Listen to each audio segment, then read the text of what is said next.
Hey, salut à toi, j'espère que tu vas bien. Je m'appelle Nadège et c'est une joie pour moi aujourd'hui de t'accueillir pour le message du jour. Donc installe-toi confortablement, profite et puis on se retrouve juste après. Merci, bonjour à toutes et à tous. Yes, merci Raph. J'ai beaucoup de plaisir à être ici. Merci pour l'invitation. Enfin, merci d'avoir accepté que je m'invite. Non, parce que dans mon travail, c'est un peu ça, je dois appeler les gens.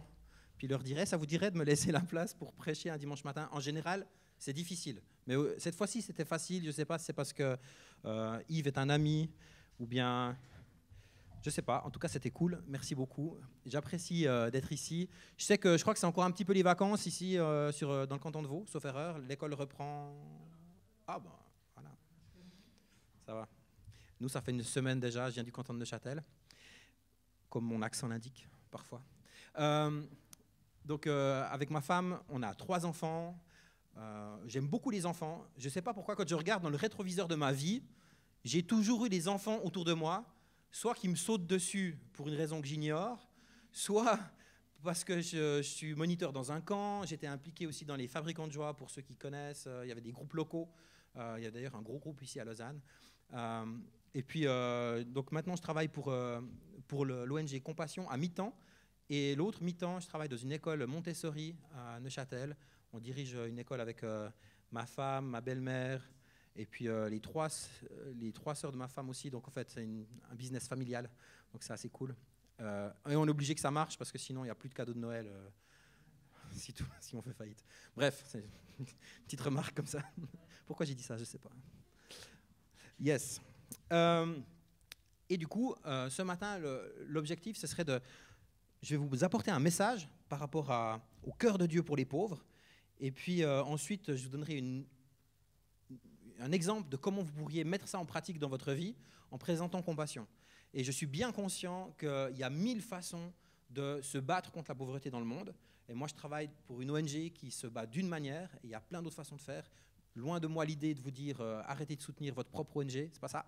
Par contre, je pense qu'il y a la place pour plus. Et souvent, en tant que chrétien, on fait des choses un petit peu pour se défausser, pour dire voilà, j'ai fait ma part. Mais en réalité, qu'est-ce que Dieu te demande vraiment? Et c'est ça la question qu'il faudra vous poser aujourd'hui. Et peut-être que ce sera une grosse question qui va vous occuper pendant longtemps. Peut-être que vous aurez la réponse en un quart de seconde, je ne sais pas. Donc, je prie vraiment que Dieu ouvre votre cœur par rapport à tout ça. Mais tout d'abord, une petite intro par rapport à mon message. Je ne sais pas si vous savez, dans la Bible, il y a 500 versets qui parlent de la prière. Donc, normalement, on devrait être assez bien drillé pour savoir comment prier. Il y a 500 versets aussi, moins de 500 versets qui parlent de comment être sauvé, ou qui parlent du salut, qui parlent de ce que Jésus il a fait à la croix pour nous. Donc on voit que c'est à peu près le même nombre. Mais par contre, il y a 700 versets qui parlent d'argent. Et il y a même 2350 versets qui ont trait à l'argent, c'est-à-dire qui vont parler d'éthique dans l'économie, de business, les relations entre les employeurs et les employés, la manière dont on doit faire des affaires, la manière dont les rois prélevaient les taxes, enfin tout ce genre de choses. 2350 versets qui parlent de ça dans la Bible. Il y a 15% des paroles de Jésus qui nous sont rapportées dans la Bible qui ont trait aux finances. Ça veut dire que quand Jésus il nous dit dans Matthieu 28, « Allez, faites de toutes les nations des disciples, enseignez-leur tout ce que je vous ai prescrit », si on ne vous enseigne jamais au sujet de l'argent, vous avez été seulement enseigné à 85%. Il manque un bout, il manque quelque chose. Et j'ai vraiment envie peut-être de parler un petit peu de ça ce matin. Aussi, je me laisse la liberté de parler d'argent dans les églises, parce que comme je ne suis pas employé par les églises en question, c'est plus facile. Donc du coup, j'apprécie. J'ai été pasteur pendant 15 ans à Neuchâtel. Je sais que des fois, c'est un petit peu... La question des finances est un peu chatouilleuse comme ça. Et je pense que c'est une erreur. Parce que si Dieu en parle autant que ça dans la Bible, il y a bien une raison. Et j'ai remarqué que la question des finances, c'est un petit peu comme l'éducation. Si vous commencez à faire une prédication sur comment éduquer vos enfants, il y aura probablement des réactions dans la salle. Je sais pas, moi, une fois, je me suis risqué à l'exercice dans mon église. C'était compliqué le dimanche après-midi. Il y a des parents qui m'appelaient. Mais ce n'est pas grave. Je pense que c'est bien de prêcher ce qui est dans la Bible. Et je pense que la Bible, elle a plus à dire que n'importe quel autre livre religieux sur l'argent. J'écoutais un économiste l'année passée, j'ai découvert un économiste catholique français qui n'a pas sa langue dans sa poche. Et puis c'est un vieux très âgé, il doit avoir 70 quelques, non, 85 ans, je crois, je sais plus, enfin bien âgé. Et du coup, il a dit un truc phénoménal. Il a dit quelque chose comme ça. Il a dit, le Christ, il parle comme un catholique, le Christ, c'est le seul leader religieux qui n'a pas dit d'ânerie économique. J'étais là, c'est cool. Ça veut dire que notre Dieu, il sait de quoi il parle. Et je trouve intéressant. La question de l'argent, elle traverse la Bible, de l'Ancien Testament au Nouveau Testament. Donc Jésus en a parlé, mais aussi Paul, Pierre, Jacques, ils ont tous enseigné sur l'argent. Et quand vous lisez dans l'Ancien Testament, c'est même encore plus fort que ça, parce que vous avez tous les prophètes qui vont vers les rois et qui disent au roi, change les lois, remets de la justice dans ce pays, on va à la catastrophe, change les lois, rends la justice pour les pauvres, prends soin des opprimés, prends soin des orphelins. Vous voyez, toutes ces questions-là, si on veut, les prophètes de l'époque, c'était un petit peu les syndicalistes d'aujourd'hui. Vous savez, c'est des gens qui venaient vers le pouvoir pour dire, il faut changer les choses. Il y a quelque chose qui ne va pas, remettez de l'ordre dans ce pays. Et moi, je trouvais intéressant de voir que Dieu, dans sa parole, a mis tellement de lois qui parlent des finances, qui parlent des soins envers les pauvres, et aussi qui parlent d'argent. Alors on peut se poser la question, mais pourquoi Dieu nous parle autant d'argent? Est-ce qu'il en manquerait? Alors normalement on devrait dire non. D'ailleurs j'ai même vu que Dieu a créé une planète, je ne sais plus comment elle s'appelle, elle est pleine de diamants par exemple. C'est assez cool. Je montrais ça à mes enfants l'autre fois. Je disais, mais t'imagines, il y a une telle pression sur cette planète que c'est que des diamants. Il y a mon petit qui dit, on pourrait aller les chercher. Et puis je dirais, non, parce que tu serais écrabouillé si tu allais les chercher. Voilà, bref. Donc la physique, voilà, c'est important. Et du coup, donc Dieu n'a pas besoin de notre argent. Mais alors pourquoi nous parle-t-il autant d'argent? On voit dans le prophète Agé 2, verset 8, c'est le premier passage, l'or et l'argent du monde entier m'appartiennent, dit le Seigneur. Autrement dit, il n'a pas besoin d'argent. Il en a assez. D'ailleurs, ce qu'il y a dans ta poche, c'est à lui. Voilà. Donc il en a bien assez. Dieu a bien assez d'argent. Il n'a pas besoin de notre argent. Alors pourquoi il nous parle autant d'argent? Et là, on trouve un exemple, ou bien la clé de cette question-là se trouve dans Matthieu 6, verset 24. Nul ne peut servir deux maîtres, car ou il haïra l'un et aimera l'autre, ou il s'attachera à l'un et méprisera l'autre. Vous ne pouvez pas servir Dieu et l'argent. C'est intéressant. Jésus dit, si Dieu est ici, alors l'argent est là. Mais en fait, cette traduction, elle n'est pas tout à fait exacte, parce que Jésus utilise le mot mammon. Dans la Bible, dans l'évangile de Matthieu, Jésus utilise le mot mammon, qui était en fait une divinité que les gens révéraient afin d'avoir de la richesse. C'était un petit peu le dieu, ou le dieu de la richesse. Donc Jésus nous dit, tu ne peux pas servir d'un côté Dieu et servir mammon en même temps. Et mammon, c'est cet esprit qui se cachait derrière les finances pour te faire croire que tu devais lui sacrifier ta vie afin d'avoir la sécurité. Et mammon existe toujours et s'y prend de différentes manières. Par exemple, il peut te donner des inquiétudes. Il te stresse par rapport à l'argent et tu te dis « Ah, j'ai besoin de plus d'argent pour m'en sortir, pour payer mes factures, pour ceci, cela, ou pour être en sécurité. » Et c'est ça le gros piège. C'est lorsque l'argent ou la puissance qui est derrière l'argent te fait comprendre ou te fait croire que tu as besoin de plus de cet argent pour être en sécurité. Et là, tu peux déjà te dire « Aïe, je suis sur une pente glissante. » Et je trouve très intéressant en tout cas pour moi, dans ma propre vie, j'ai été paniqué par rapport à l'argent pendant longtemps, jusqu'au jour où j'ai creusé ce que la Bible disait. Et j'ai vraiment étudié ça. Et j'ai découvert des choses importantes. Par exemple, pour les inquiétudes, je n'avais pas besoin de plus d'argent par rapport à mes inquiétudes. J'avais besoin de me repentir. J'avais besoin de me mettre à genoux devant Dieu et de dire, OK, c'est toi qui as tout l'argent, tu as tout l'or. Moi, j'ai des factures. Toi, tu as la thune. Fais quelque chose pour moi. Et du coup, il m'a enlevé la pression, le stress sur mes épaules. Et du coup, j'ai pu simplement être détendu et apprendre à bien gérer mes finances. C'était aussi important pour moi parce qu'il y a des gens qui ne font jamais de budget, qui ne savent pas où passe l'argent, puis après qui demandent à Dieu de leur donner une augmentation, par exemple, ou je ne sais pas quoi. Puis Dieu dit, mais tu ne sais même pas où va l'argent. Pourquoi je te donnerai plus? Fais un budget déjà pour voir. Puis ensuite, d'accord. C'est comme si vous allez vers un banquier, vous lui dites, ouais, j'ai un super projet, j'aurais besoin de, je sais pas, 500 000 francs. Et puis le banquier vous dit, mais c'est quoi le business plan? Ah, je ne sais pas, on verra, j'ai juste besoin de 500 000 francs. Le banquier ne vous donnera jamais cet argent.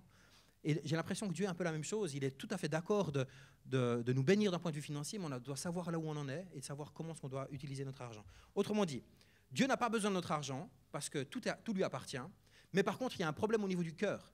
Donc Dieu n'a pas besoin de notre argent, mais il a besoin de notre cœur. Et il semblerait que l'argent soit le test du cœur. Et c'est ça le gros problème.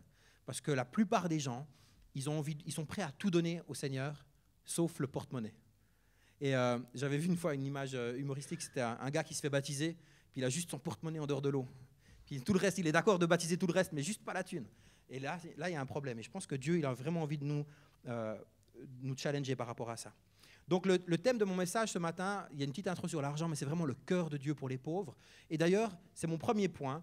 Jésus a inauguré son ministère en mentionnant les pauvres. Je ne sais pas si vous savez que la toute première phrase que Jésus a dite dans le Nouveau Testament, elle est vraiment intéressante, enfin, sauf l'épisode où il se perd dans le temple, ça c'était quand il était ado, mais quand il est dans son ministère public, lorsqu'il a été baptisé, il va dans le désert, il revient, il entre dans une synagogue, et là on lui donne les rouleaux du prophète Ésaïe, et la tradition voulait que les rabbis ou les personnes qui visitaient les synagogues puissent lire ce qui était dans la Torah et ensuite, ou dans les prophètes, et ensuite expliquer ça à l'assemblée. Et Jésus entre dans une synagogue, et on lui donne les rouleaux du prophète Ésaïe. La Bible nous dit dans Luc 4, verset 18, qu'il cherche un passage en particulier, et il cite ceci, il cite le prophète Ésaïe qui dit ceci, « L'Esprit du Seigneur est sur moi parce qu'il m'a oint pour annoncer une bonne nouvelle aux pauvres. » La toute première phrase de Jésus, c'est pour les pauvres. Vous savez, c'est comme les personnalités politiques qui veulent se faire élire. Ils font un programme, enfin, ils balancent leurs promesses, ils disent « si tu votes pour moi, si vous votez pour moi, il y aura ci, il y aura ça, il y aura ça ». Et en fait, Jésus, il annonce la couleur dans son programme, si on veut. L'Esprit du Seigneur est sur moi parce qu'il m'a oint pour annoncer une bonne nouvelle aux pauvres. Et ce que je trouve intéressant, c'est qu'ensuite, après, il va se reposer, il va se poser dans la salle. Et le passage nous dit que tous les yeux étaient braqués sur lui parce qu'ils attendaient une explication. Et Jésus dit ceci, « Aujourd'hui, cette parole est accomplie. » Puis là, ça a énervé les gens. Parce qu'ils se sont rendus compte qu'ils se prenaient pour le Messie. Puis en fait, il l'était. Donc lui, ça allait, mais il ne le savait pas encore. Et du coup, je trouve intéressant, la toute première catégorie de personnes que Jésus veut bénir, ce n'est pas que les pauvres sont plus importants, ce n'est pas que les pauvres ont plus de valeur que les autres, mais c'est peut-être parce que nous, dans nos sociétés, et c'était le cas dans la société de Jésus il y a 2000 ans, c'est toujours le cas dans notre société aujourd'hui, nous avons tendance à mettre les pauvres de côté. Nous avons tendance à les cacher, nous avons tendance à en avoir honte. Et je ne sais pas si ça vous a aussi frappé, il y a 2 ans et demi maintenant, quand il y a eu la pandémie, et il y a toutes ces personnes qui travaillaient au Black, qui n'ont plus pu avoir de soutien financier, et qui se sont mis à faire la file dans les endroits où on pouvait recevoir de la nourriture gratuitement. Et là, moi, j'ai réalisé, je me suis dit, mais attends, c'est pas possible. Il y en a autant de pauvres que ça. En Suisse, dans les villes les plus riches du monde, on a tellement de pauvres. Et en fait, c'est juste qu'on les a mis de côté. On les a anonymisés, on les a masqués, on les a cachés. En fait, les pauvres, il y en a partout. Ils sont parmi nous. Peut-être vous-même, vous êtes dans un état de pauvreté aujourd'hui. Et j'ai une bonne nouvelle pour vous. Le Seigneur a été oint pour vous annoncer une bonne nouvelle. Il est venu pour vous, pour nous. Alors, évidemment, Jésus parle aussi de la pauvreté émotionnelle, la pauvreté spirituelle, toutes ces choses-là. Mais quand même, il parle de pauvreté aussi naturelle. Je trouve intéressant que notre Dieu, pour lutter contre la pauvreté, il a donné l'exemple. C'est le verset le plus connu de la Bible, Jean 3, verset 16. « Car Dieu a tant aimé qu'il a donné. » Dieu a tant aimé le monde qu'il a donné. Le monde avait besoin de quelqu'un pour sortir de sa pauvreté. Et ce quelqu'un, c'était Jésus. Et Dieu donne l'exemple. Dieu donne l'exemple. Parce que tu aimes, alors tu donnes. Parce que Dieu aime, alors il a donné.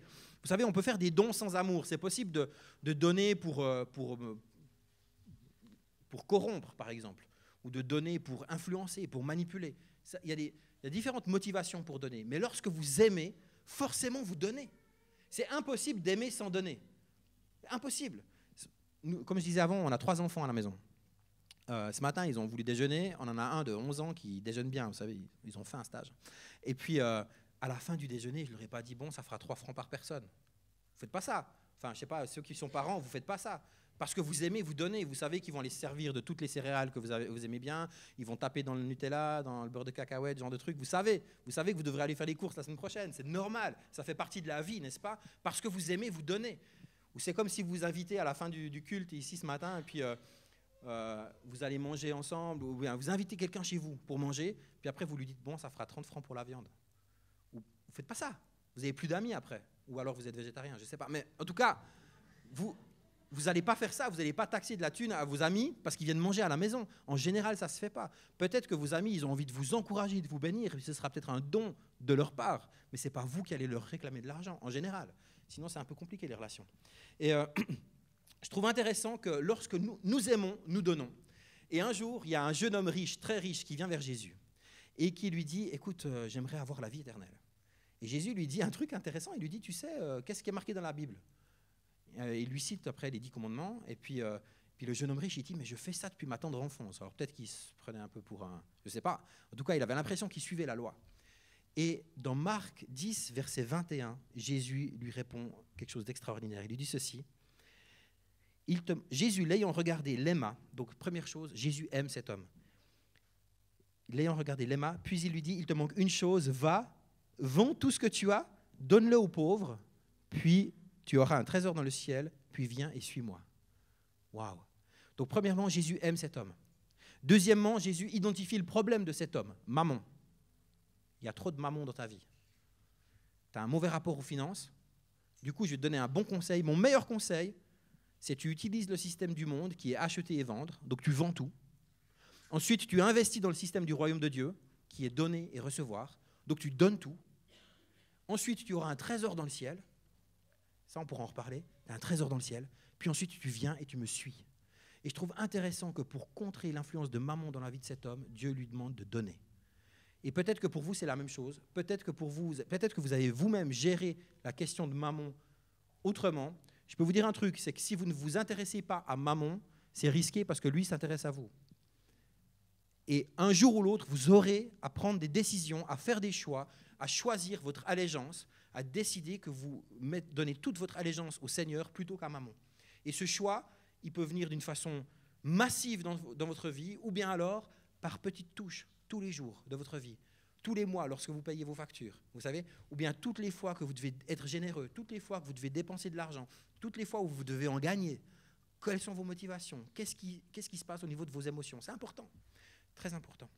Donc, Jésus donne l'exemple à cet homme, et peut-être que pour vous, ce sera la même chose, et peut-être que ce sera différent. Et c'est ça que j'aime dans l'Évangile, c'est qu'en fait, il n'y a pas de recette. C'est ton cœur et ta relation avec Dieu, et c'est Dieu qui te parle. Et peut-être que pour toi, Dieu te dira, vends tous tes bitcoins. Peut-être à quelqu'un d'autre, Dieu lui dira, achète-en. Moi, je ne sais pas ce que Dieu va vous dire. Mais par contre, ce qui est important, c'est que vous soyez dans un cœur à cœur avec le Seigneur, parce que lui, il a quelque chose à vous dire par rapport aux finances. Un autre point, Jésus a toujours encouragé la générosité. On voit ça dans Luc 14, versets 12 à 13. Jésus est invité. La plupart d'entre nous, quand on est invité, on essaie d'être un peu poli. Jésus, c'était différent. Jésus, quand il était invité, il reprenait les gens. Alors, essayez ça une fois, après vous verrez si vous êtes réinvité. Mais en tout cas, Jésus, ça marchait. Et il dit ceci à celui qui l'avait invité, donc c'est dans Luc 14, versets 12 à 13. « Lorsque tu donnes un dîner ou un souper, ne convie pas tes amis, ni tes frères, ni des parents, ni des voisins riches, de peur qu'ils ne t'invitent à leur tour et que ce soit ta rétribution. » Waouh! Autrement dit, c'est risqué qu'on te réinvite. Mais lorsque tu donnes un festin, invite des pauvres, des estropiés, des boiteux, des aveugles, des migrants, des réfugiés ukrainiens, des gens qui ne parlent pas ta langue, des gens qui ne sont pas de ta culture. Pourquoi? Parce que tu auras un trésor dans le ciel. La même chose. Parce que lorsque tu fais quelque chose au niveau de, je sais pas, de pure générosité, qu'on ne peut pas te le rendre, quelque part, Dieu voit ça. Et il se dit, waouh, j'ai vu ton cœur. J'ai vu ton cœur et j'ai envie de te bénir. Après, je ne suis pas dans la théologie de la prospérité. Vous savez, ces gens qui disent, si tu donnes 100 balles au Seigneur, il va te redonner 1000. Ça ne marche pas comme ça. Je sais qu'il y a des gens qui prêchent ça. À mon avis, c'est une hérésie. Donc, je n'ai pas envie de vous encourager dans ce sens-là. Mais par contre, il y a quand même quelque chose qu'on trouve dans la Bible. On voit que Dieu s'intéresse aux dons gratuits. Parce que ces gens ne pourront pas te rendre l'appareil. C'est pour ça que c'est important d'inviter ces gens-là. La cause des pauvres, elle est tellement au cœur de l'attention de Dieu. Et même dans l'Ancien Testament, il y avait des lois pour les protéger. Par exemple, lors des moissons, c'est intéressant. Les moissons se faisaient, vous savez, à la main, avec la faucille. Il fallait aller, je sais pas, toute une armée de moissonneurs qui allaient dans les champs. Et ensuite, on faisait des gerbes de blé, on les ramenait à la ferme. Et il y avait une loi qui disait ça, c'est dans le Lévitique, qui disait ceci, c'est que si tu as oublié une gerbe de blé dans ton champ, ne retourne pas la chercher, parce qu'elle est pour les pauvres. Ce n'est pas un hasard. Moi, je me mets à la place de l'employeur, le gars qui a son champ, il a payé des types pour aller faire les moissons, et il y a toujours ce spécialiste qui oublie des trucs. Une fois, il oublie un outil, puis là, il oublie des gerbes de blé. Et tu te dis, non, je ne peux pas aller les rechercher, parce que c'est pour les pauvres. Et du coup, ça te travaille dans tes tripes, parce que tu sais très bien ce que tu pourrais faire de ce blé si tu le ramenais à la maison. Mais non, c'est pour les pauvres. Et Dieu challengeait le peuple d'Israël de cette façon-là. Et de la même façon, lorsqu'il y avait des vendanges, ils avaient le droit d'aller récolter des vendanges, mais par contre, ils n'avaient pas le droit de faire un deuxième passage. Pourquoi? C'était pour les pauvres et pour les oiseaux. Dieu avait un plan pour toute sa création. Et je trouve intéressant de voir qu'il rééquilibre les choses de cette manière-là. Mais du coup, ça fait appel au cœur des riches. Ça fait appel au cœur de ceux qui ont des terrains. Ça fait appel au cœur des personnes qui étaient dans l'abondance, de se dire, je ne vais pas aller grappiller tout ce que je peux. Par contre, je laisse pour les autres. Je laisse pour les autres. Ou je donne aux autres. Il y avait aussi, quand on parle de la dîme, vous savez, dans les églises, je ne sais pas si vous êtes enseigné ici sur la dîme, alors c'est ces fameux 10% qui vont pour le Seigneur. Et il y a des gens qui me disent, ouais, mais la dîme, c'est tellement Ancien Testament. Maintenant, on est sous la grâce, c'est différent. Et puis, c'est vrai, on est sous la grâce. Et d'ailleurs, mais quand même, la dîme, dans l'Ancien Testament, elle donne un bon exemple du cœur que Dieu a pour les pauvres. Après, je reviendrai sur la grâce. Il y avait la dîme dans l'Ancien Testament, 10% qui vont pour le Seigneur. Mais ce n'est pas n'importe quel 10%. Si vous avez 100 francs en billet de 10, quelle est la dîme? Quel billet? C'est le premier. Parce que si tu donnes tes restes au Seigneur, c'est plus la dîme. Si tu donnes ta dîme, 10%, une fois que tu as payé toutes tes factures, c'est plus la dîme. La vraie dîme, c'est celle qui part en premier. Puis tu dis, purée, j'ai besoin de l'aide du Seigneur pour payer le reste de mes factures. Et du coup, ça fait appel à ta foi. Alors, dans l'Ancien Testament, il n'y avait pas une seule dîme. Il n'y en avait pas que deux. Il y en avait trois. 3 dîmes. Il y avait une première dîme qu'on trouve... alors, je ne les ai pas notées, j'ai sur un slide. Mais il y avait 3 dîmes. Il y avait une dîme qui était pour les Lévites et le temple, pour que le culte ait lieu. Il y avait une dîme qui était récoltée chaque année aussi, qui était pour les festivals, pour les fêtes. Ils mettaient 10% de côté pour faire la fête avec Dieu. C'était extraordinaire. Et j'expliquais ça à mes enfants l'autre jour. Dieu leur avait même dit, lorsqu'il y a les festivals, même les armées qui sont aux frontières doivent venir à Jérusalem pour faire la fête, parce que moi, le Seigneur, je prendrai soin du pays et c'est moi qui défendrai les frontières. Waouh! Ça faisait appel à leur foi, ça faisait, en tant que nation. Et je me disais, mais imaginez à quel point ce serait fantastique si, comme Israël, on mettait 10% de notre revenu pour faire la fête avec le Seigneur. Et l'objectif de ces fêtes, c'était de transmettre la foi aux générations suivantes. Les gens, ils arrêteraient de râler pour, je sais pas, pour le prix du camp de ski, par exemple. Hein, je ne sais pas s'il y a des gens qui râlent, mais moi, je me rappelle quand j'étais pasteur jeunesse, parfois les gens me disaient « Ah, vous savez, un camp de ski, 400 francs, c'est cher quand même. » Je me disais « Mais tes gamins, ils vont vivre des trucs tellement forts avec Dieu pendant ce camp-là, ça vaut la peine que tu mettes un petit peu de... » C'était même des gens qui avaient les moyens. Je disais « Mais ça vaut la peine d'investir dans leur vie. » Alors le peuple d'Israël mettait 10% pour faire la fête, pour avoir des jours fériés, pour faire la fête avec le Seigneur. Et l'objectif de ces fêtes, c'était de transmettre la foi à la génération suivante. Et il y avait encore une 3e dîme qui était récoltée, elle, tous les 3 ans. Donc si on fait les calculs, ça fait 23,33 périodiques pour les matheux. Donc 23,33% qui étaient mis de côté pour les autres. Et cette 3e dîme, elle était pour les pauvres, pour les immigrés, pour les veuves, pour les orphelins. Vous savez, pour ceux qui n'avaient pas de revenus, qui n'avaient pas de moyens de subsistance. Alors aujourd'hui, dans notre monde, qui est un peu organisé différemment, on a des impôts, et une partie des impôts va pour les personnes qui sont dans le besoin, les allocations familiales, enfin tous ces gens. On a un autre système de redistribution. Ce que j'essaye de dire quand même, c'est que dans l'intention de Dieu, il y avait quelque chose au niveau financier qui allait pour les pauvres, au niveau des ressources. Et aussi le partage. Vous savez, c'est quand même différent si tu te promènes dans la rue, ou bien si tu es chez toi, il y a quelqu'un qui sonne à ta porte et qui te dit « j'ai faim ». Et du coup, ça fait appel à tes réflexes. Parce que forcément, quand il y a quelqu'un qui frappe à ta porte comme ça, c'est jamais le bon moment. Tu ne te dis pas le matin, tiens, je vais me lever aujourd'hui et vers 9h10, il y a quelqu'un qui va frapper et je devrais lui donner quelque chose. Non, personne ne pense comme ça. Ça veut dire que quand il y a quelqu'un qui vient, qui frappe à ta porte, ça fait appel à tes réflexes et tu te dis, ok, est-ce que je donne, est-ce que je ne donne pas, comment est-ce que je jauge, est-ce que cette personne va boire ce que je vais lui donner. Toutes ces questions qu'on a, vous savez, quand on traverse la place de la Riponne ou bien quand on va à la gare à Lausanne, on sait qu'on va nous demander des trucs comme ça. Alors comment est-ce qu'on réagit? Quelle est notre bonne façon de réagir? Et le Seigneur te dit, aie un bon réflexe, peut-être prends du temps avec cette personne, peut-être achète-lui à manger, peut-être je ne sais pas, mais en tout cas, ça fait appel à des réflexes. Et du coup, notre cœur, de nouveau, est challengé. Dans 2 Corinthiens 9, versets 6 à 8, il y a un exemple de Paul qui récolte une offrande pour les chrétiens de Jérusalem qui sont dans la détresse, qui sont dans une famine apparemment, et ils sont tous très pauvres. Et Paul s'est un petit peu vanté dans tous ses voyages missionnaires en disant, vous savez, l'église de Corinthe, quand même, ils ont un sacré niveau, ils sont super généreux, c'est génial, j'aime bien travailler avec eux. Et un jour, il leur écrit une lettre, il leur dit, bon, maintenant que j'ai bien fait votre réputation, il va falloir assurer, parce qu'en fait, je me rends compte que peut-être que quand je vais venir à Corinthe, vous ne serez pas prêts. Donc, je vous conseille, toutes les semaines, vous mettez de l'argent de côté, et lorsque je vais venir pour récolter cette offrande, vous ne serez pas pris à dépourvu, vous aurez une réserve, et au moins ce que j'aurai dit à votre sujet, ce ne sera pas exagéré. Parce que moi, je sais que vous êtes généreux, mais par contre, je n'ai pas envie d'arriver à l'improviste. Autrement dit, Paul dit à cette église, ayez une stratégie de générosité.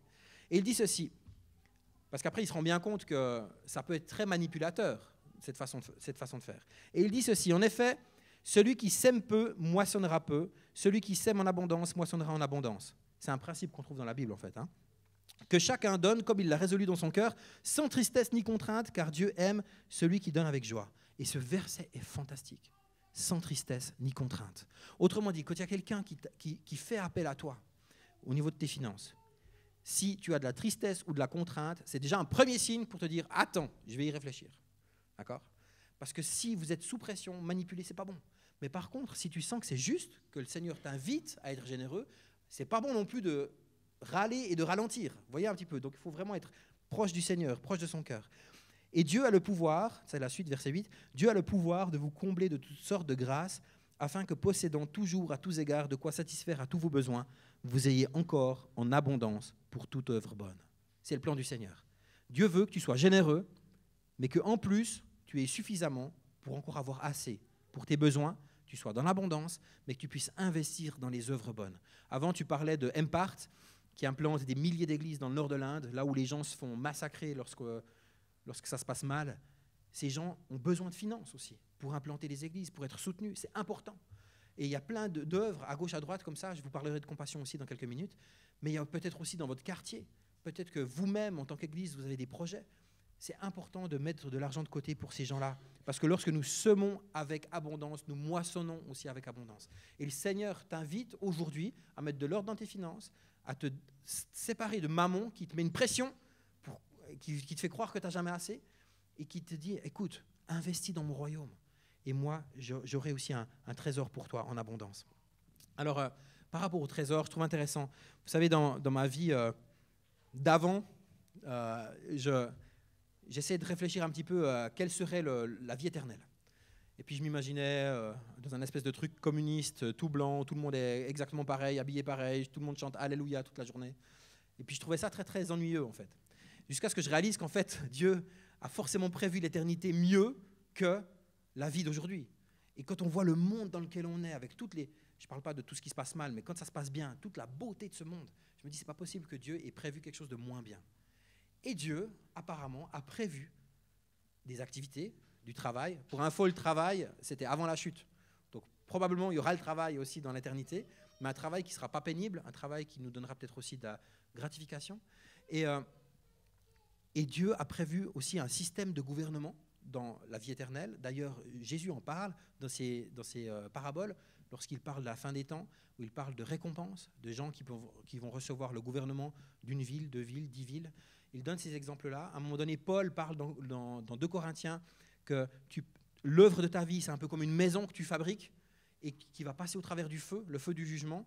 Et si tu as fait ce que Dieu te demandait de faire, c'est comme si tu auras construit avec de l'or, de l'argent, des pierres précieuses. Donc ça tient, le feu du jugement. Mais si tu as fait n'importe quoi de ta vie et tu n'as pas agi en fonction de ce que Dieu te demandait, c'est comme si tu avais construit une maison en bois, en paille, en chaume, et ça va juste être brûlé. Par contre, toi, tu seras sauvé, mais tu arrives un peu comme ça, genre juste avant que les portes se ferment. Non, j'exagère, mais vous voyez un petit peu l'idée. Donc, et Dieu veut quelque chose de différent. À un moment donné, Jésus parle aussi des finances et il dit, arrêtez d'investir dans ce monde où il y a des voleurs, où il y a la rouille, il y a toutes ces choses-là qui viennent comme grignoter vos finances ou votre richesse. Mais non, investissez dans les valeurs éternelles. Et les valeurs éternelles, ce sont les gens. Il y a tout ce que vous pouvez amener au ciel, ce sont des gens. Rien d'autre. Vous ne pouvez rien amener d'autre que des personnes. Et Jésus te dit, mais investis dans les gens. Investis dans les gens pour les amener avec toi au ciel. Et c'est tellement motivant. Quelques bénédictions rapidement en lien avec ce que j'ai dit par rapport au don aux pauvres. Dans le psaume 41, versets 2 à 4, il est dit ceci, « Heureux celui qui se soucie du pauvre. Le jour du malheur, l'Éternel le délivre. L'Éternel le garde et lui conserve la vie. Il est heureux sur terre et tu ne le livres pas au pouvoir de ses ennemis. L'Éternel le soutient sur son lit de souffrance et il le soulage de toutes ses maladies. » C'est une promesse. Comme toutes les promesses, ça fait appel à la foi. Est-ce que c'est automatique? Non. Est-ce que Jésus l'a dit? Est-ce que Dieu l'a dit? Oui. Est-ce qu'on peut croire à ce qu'il a dit? Oui. Tu peux croire à ce genre de promesse de la même façon que tu peux croire que tu es sauvé. Ça fait appel à la foi. Proverbe 22, verset 9. L'homme bienveillant sera béni parce qu'il partage sa nourriture avec l'indigent. Il partage son pain avec le pauvre. Waouh! C'est-à-dire que tu donnes ce que tu avais prévu pour toi. Mais tu seras béni. Alors comment tu seras béni? Je ne sais pas. Ça, c'est le deal entre le Seigneur et toi. Par contre, tu seras béni. Proverbe 19, verset 17. Celui qui a pitié du pauvre prête à l'Éternel qui le lui revaudra. Ça, c'est un verset révolutionnaire. Le Créateur de l'univers, celui qui possède absolument tout, déclare qu'il est prêt à se considérer endetté envers vous lorsque vous avez pitié des pauvres. C'est juste énorme. Essayez de trouver une religion qui pense pareil de sa déesse, son Dieu principal. Ça n'existe pas. Dieu qui se considère endetté, c'est parce que nous prêtons à l'Éternel qui nous le revaudra. Autrement dit, Dieu se considère endetté envers toi lorsque tu prends soin des pauvres. Et il veut te rendre quelque chose. Alors, est-ce qu'il va te rendre de l'argent? Je ne sais pas. Est-ce qu'il va te donner la santé? Je ne sais pas. Est-ce qu'il va te donner de la joie? Je ne sais pas. Certainement, mais est-ce qu'il va te donner dans cette vie-là? Je ne sais pas. Peut-être c'est dans la vie d'après. On ne sait pas. Par contre, il y a cette promesse que Dieu va nous rendre tout cela. Et dernier passage dans Proverbe 3, versets 27 à 28. Chaque fois que tu en as la possibilité, n'hésite pas à faire du bien à ceux qui en ont besoin. Ne dis pas à ton prochain de revenir le lendemain lorsque tu peux lui donner immédiatement ce qu'il te demande. Et ça, c'est un peu mon invitation pour aujourd'hui. Je vais vous faire une demande en lien avec compassion. Et par rapport à ce que j'ai dit dans 2 Corinthiens, lorsque une demande vous est faite, réfléchissez dans votre cœur et sans tristesse, ni contrainte, agissez en fonction. D'accord? Il n'y a vraiment pas de manipulation ici. J'ai vraiment envie de vous présenter un vrai besoin. Puis ensuite, c'est le deal entre vous et le Seigneur. Rappelez-vous que votre argent, c'est son argent. Rappelez-vous que vous êtes les gestionnaires de ce qu'il vous a confié. Et à partir de là, Dieu veut que son royaume avance sur la terre. Et peut-être qu'il a prévu que vous soyez des investisseurs dans le cadre de compassion.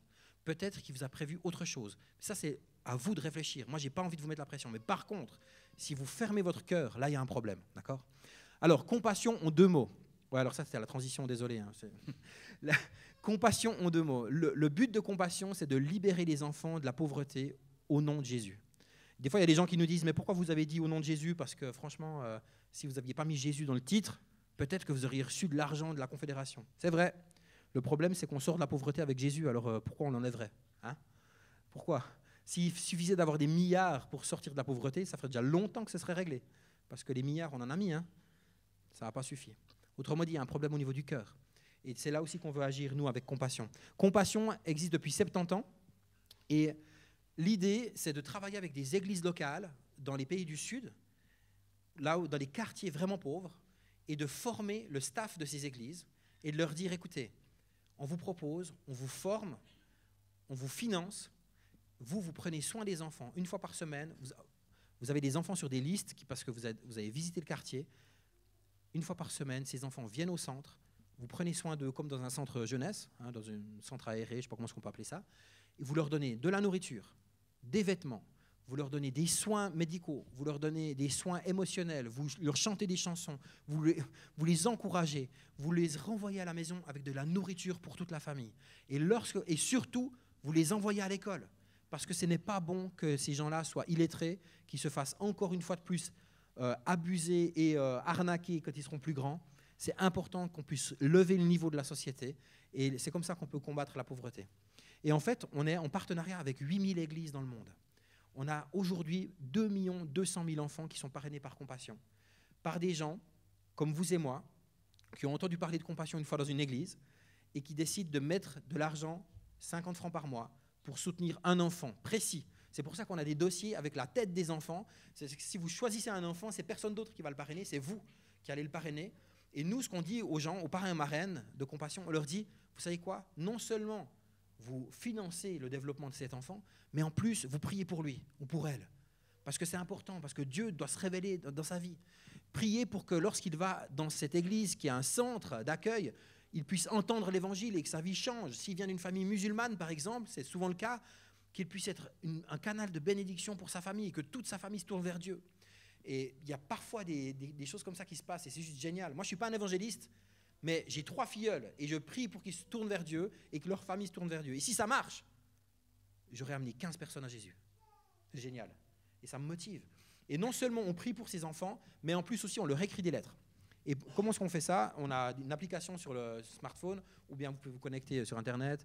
Pour les gens qui aiment bien les trucs à l'ancienne, c'est aussi possible d'écrire une vraie lettre. Pas de problème, si vous avez une belle écriture, plus jolie que la mienne, je vous conseille de faire ça. Et puis, on envoie ces lettres aux enfants. Et on leur dit, tu sais quoi, je prie pour toi tous les jours. Tu sais quoi, j'investis dans ta vie. Tu sais quoi, je pense que Dieu il a un projet pour toi. Et je m'implique de ton côté. Et ça fait la différence dans la vie des gens. Et on a tellement de témoignages de personnes qui sont sorties de la pauvreté, qui sont sorties de la misère grâce à ce ministère. J'aimerais vous donner un témoignage de quelqu'un qui est venu visiter la Suisse il y a 2 ans maintenant, 2 ans et demi. Ouais, je crois que c'était juste après le premier confinement. Il est venu en Suisse, il s'appelle Rémi. Il vient du Rwanda. Le Rwanda, je ne sais pas si vous savez, mais il y a eu un immense génocide il y a une 30aine d'années, un peu plus de 30 ans maintenant. Il y a eu le territoire, la grandeur du Rwanda, c'est la grandeur de la Suisse allemande. Il y a eu 1 million de morts en 6 mois. Imaginez le carnage. Il n'y avait plus d'endroits sécures. Les enfants, les femmes, tout le monde se faisait massacrer. Les femmes se faisaient violer. C'était juste l'horreur. Et Rémi, il est né juste après le génocide, dans un pays qui avait plus d'hôpitaux, plus de routes, plus de police, plus d'écoles. C'était la misère totale. Et il est né albinos. Et au Rwanda, à cette époque, dans son quartier ou dans sa région, un enfant albinos, c'était un signe, un mauvais présage pour toute la communauté. Et la plupart des gens, lorsqu'ils ont des enfants albinos, même encore maintenant, ils les rejettent ou ils les tuent. Ou alors, ils les donnent aux sorciers pour que le sorcier puisse faire de la magie noire avec. Enfin, des trucs horribles. Et Rémi est né là. Sa maman, elle a appelé son père, qui n'était pas présent à l'accouchement, et elle lui a dit, on a un enfant albinos. Et son père a dit cette phrase horrible, il a dit, ne ramène pas cette chose à la maison. Donc, dès le premier jour, il a été abandonné, laissé comme ça sur le trottoir. Et là, il y a une famille qui est passée à côté et qui l'a vu, qui s'est dit, on ne peut pas laisser cet enfant mourir. Ils avaient aussi les mêmes croyances, les mêmes inquiétudes, mais ils se sont dit, on le prend à la maison. Enfin, pas vraiment à la maison, parce que c'était une de ces maisons avec une arrière-cour, avec un endroit pour les animaux. Et ils ont mis Rémi, nourrisson, avec les animaux, avec les poules, les cochons. Enfin voilà, il avait une place là-bas. Il n'était pas inclus dans la famille. Et les 6 premières années de sa vie se sont déroulées comme ça. Rémi me racontait, il me disait, parfois il me donnait un bain, parfois pas. Parfois il me donnait à manger, parfois pas. Je me rappelle que la famille me lançait la nourriture parce qu'ils avaient peur d'être en contact avec moi. Il y avait vraiment ces grosses croyances. Et c'est pour ça que quand on parle de sortir de la pauvreté, on ne peut pas qu'amener de l'argent. Dans ce cas précis, l'argent n'aurait pas suffi. Il fallait Jésus-Christ, vous voyez, un peu. Et du coup, ces 6 premières années se sont passées comme ça. À l'âge de 6 ans, il y a un centre Compassion qui ouvre dans le quartier. Et les équipiers de Compassion vont faire du porte-à-porte pour savoir quelles sont les familles qui sont le plus dans le besoin pour pouvoir sortir les enfants de la pauvreté. Ils arrivent chez les parents et les parents disent, adoptifs, ils disent, écoutez, on a bien un enfant par là-bas, par contre, on est tellement sûr qu'il ne va pas s'en sortir, ça ne vaut pas la peine de dépenser de l'argent pour lui, allez plutôt aider la famille d'à côté. Et donc, du coup, une deuxième fois, Rémi s'est fait maltraiter sans le savoir ce jour-là, mais il a été mis de côté. Et le jour de l'inauguration du centre Compassion, il y a des centaines d'enfants qui convergent vers l'église, c'est la fête, il y a de la musique, il y a des danses, enfin, tout ce genre de choses. Et Rémi voit ça, il voit tous ces gens qui convergent là-bas, il est en short, troué, il a des brûlures partout sur la peau en tant qu'albinos dans un pays d'Afrique, c'est compliqué. Et il se joint au cortège parce que ça l'intéresse. Mais en convergeant vers l'église, il y a les gens, ils lui crachent dessus, ils lui donnent des coups de pied parce qu'ils ont peur de cet enfant albinos, de 6 ans, maigrelet, enfin, maltraité, mal nourri, enfin bref. Et ils essaient de le chasser, mais lui, il persévère. Il arrive au centre et il y a un homme qui se tient à l'entrée avec une liste, les listes des noms des enfants qui sont parrainés. Et il cherche le nom de Rémi sur sa liste et il ne le trouve pas. Et il lui dit, écoute, tu ne peux pas venir. Tu n'es pas sur la liste, je ne peux rien pour toi. Et là, Rémi insiste, il hurle, il tape du pied à 6 ans. Imaginez un enfant de 6 ans qui fait ça. Il se bat, il m'a dit, je me suis battu pour ma vie ce jour-là, à 6 ans. Et il insiste. Mais rien n'y fait, il se retrouve à pleurer dans un coin, alors qu'il y a la fête partout. Et là, il y a le responsable du centre qui voit ça. Et il va vers Rémi, il se penche vers lui, et puis il lui dit comme ça, il se baisse vers lui, puis il lui dit, tu sais quoi, je t'aime, et mon Dieu t'aime aussi. Et il le serre dans ses bras. C'est la toute première fois qu'un adulte le serrait dans les bras, à 6 ans. Ensuite, ce gars, il le prend, il le porte, il fait arrêter toute la fête, il convoque son équipe, et il dit à ces gens, écoutez, si Rémi ne peut pas être aidé, qui mérite notre aide ici? Et ils l'ont mis de force, si on veut, dans le programme. Donc depuis ce jour-là, il a été pris dans le programme de Compassion. Tous les jours, ils allaient le chercher à la maison, ils lui donnaient à manger, ils lui donnaient des crèmes pour la peau, ils lui donnaient le bain, ils lui chantaient des chansons, ils essayaient de le rebooster au niveau de ses émotions. Ils ont pu l'envoyer gentiment à l'école aussi. À l'école, c'était aussi dur parce que les autres avaient les mêmes croyances, ils ne voulaient pas être assis à côté de lui. Il a dû se battre, vraiment. Et un jour, il apprend qu'on lui a trouvé un parrain, une marraine. Et depuis ce jour-là, il a commencé à échanger des lettres. Et cette famille, c'est une famille américaine qui a fait quelque chose d'extraordinaire. Chaque lettre, je ne sais pas pour quelle raison, ils ont décidé de lui envoyer une lettre par semaine. Nous, on ne demande pas ça, hein. Je ne vais pas vous faire peur, ceux qui envisagent de parrainer un enfant. Nous, on dit 3 lettres par année, c'est cool, d'accord? Eux, ils ont décidé d'envoyer une lettre par semaine, et chaque lettre commençait par cette phrase, « Cher fils ». Et quand c'était la fille de la famille qui écrivait, elle disait « Cher frère ». Et Rémi m'a dit, j'ai été abandonné par la première famille, j'ai été maltraité par la deuxième, j'ai été aimé et adopté par la troisième. Et c'est un petit peu ça qu'on essaie de faire dans le cadre de Compassion, c'est amener les gens à leur pleine dignité. C'est leur redonner de la dignité, les sortir de la pauvreté et leur donner de la dignité. Rémi a pu faire des études, il est devenu psychologue. Il travaille maintenant dans le centre de Compassion, c'est lui qui prend les photos des enfants qui sont sur les dossiers. Donc il est bien conscient de l'importance de ce travail. Et il y a 2 ans, il s'est marié. Il s'est marié. Il nous a invités pour son mariage. Alors moi, je n'ai pas pu aller. Il y a une collègue de Compassion qui a pu aller au mariage. Elle m'a dit, j'ai jamais vu une fête pareille. Le gars qui était avec les animaux, avec les poules et les cochons, il se retrouve marié aujourd'hui. Il a une vraie vie, il est digne parce qu'il a un travail, il a des amis, il a une communauté qui prend soin de lui. Comment? Par des gens qui ont décidé de prendre soin de l'indigent. Et c'est mon appel pour vous aujourd'hui. À la fin de la célébration, je me tiendrai vers la table là-bas. J'ai plein de dossiers, ce sont tous des dossiers individuels. Moi, je vous conseille de faire une chose, pour que vous soyez sans tristesse ni contrainte. Je vous propose de, par défaut, vous dire, peut-être que je dois parrainer quelqu'un, je prends un dossier. Puis ensuite, vous réfléchissez avec le Seigneur. Puis si Dieu dit non, ce n'est pas pour toi, eh ben, vous pouvez jeter le dossier. Cet enfant sera parrainé par quelqu'un d'autre. Mais si Dieu vous dit rien, ou si Dieu vous dit vas-y, alors faites-le. Vous pouvez changer la vie de quelqu'un. Et si Dieu vous parle déjà maintenant pour le faire tout de suite, parce que vous savez que 50 francs par mois, c'est possible, faites-le. Vous ne prenez pas un grand risque. Enfin, le risque que vous prenez, c'est de changer la vie de quelqu'un, justement. Et ça vaut tellement la peine. Moi, je vous encourage dans ce sens-là. Je sais que c'est une demande un peu directe comme ça, mais je crois que Dieu peut vraiment vous bénir dans cette activité-là. Avec ma femme et mes enfants, on a 3 enfants qu'on parraine. On a décidé de parrainer des enfants du même âge que les nôtres. C'est génial. Et tous les soirs, on prie pour eux. On a un enfant qui est au Sri Lanka. Et le pays s'est complètement écroulé. Il n'y a plus rien là-bas. Ils n'ont même plus d'électricité, il n'y a plus de pétrole. C'est la galère totale. Mais on prie pour ce gars, pour qu'il puisse se tourner vers Dieu. Il a 11 ans, qu'il puisse être une lumière dans sa famille et qu'il puisse changer sa communauté. Et c'est vraiment quelque chose qui est possible. J'aimerais peut-être vous inviter à réfléchir. L'équipe de louange, vous pouvez venir. Du coup, je fais la transition. Ça va pour toi, Raph? Ok. J'ai changé les plans, je suis désolé. J'aimerais vous inviter, pendant que l'équipe s'installe, à réfléchir si c'est pour vous ou pas. Et si ce n'est pas pour vous, pas de problème, sans tristesse ni contrainte, j'insiste.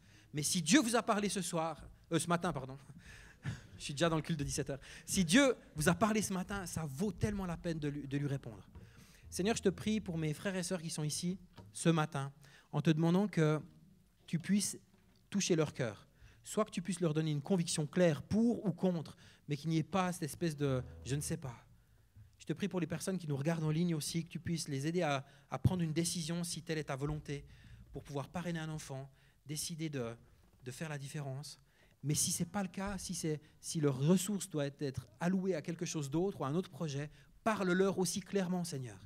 Seigneur, que nous puissions lutter contre cet esprit qui est mammon, qui essaie de nous faire croire qu'on n'a pas assez, qu'on a besoin de plus de finances pour s'en sortir personnellement, alors que toi-même, tu veux utiliser ces finances pour ton royaume. Et je te demande ta grâce, Seigneur, pour que chacun et chacune puisse se sentir en paix ce matin. Que toute la crainte, l'inquiétude, les pressions qui viennent de la société ou qui auraient même peut-être pu venir de moi puissent tomber et que ce soit ton Saint-Esprit qui parle au cœur maintenant, dans ton précieux nom, Jésus-Christ. Que nous puissions te louer, t'adorer de tout notre cœur maintenant, avec en ligne de mire cette éternité, parce que nous voulons entrer dans ta présence. Nous voulons vivre une vie qui vaille la peine d'être vécue.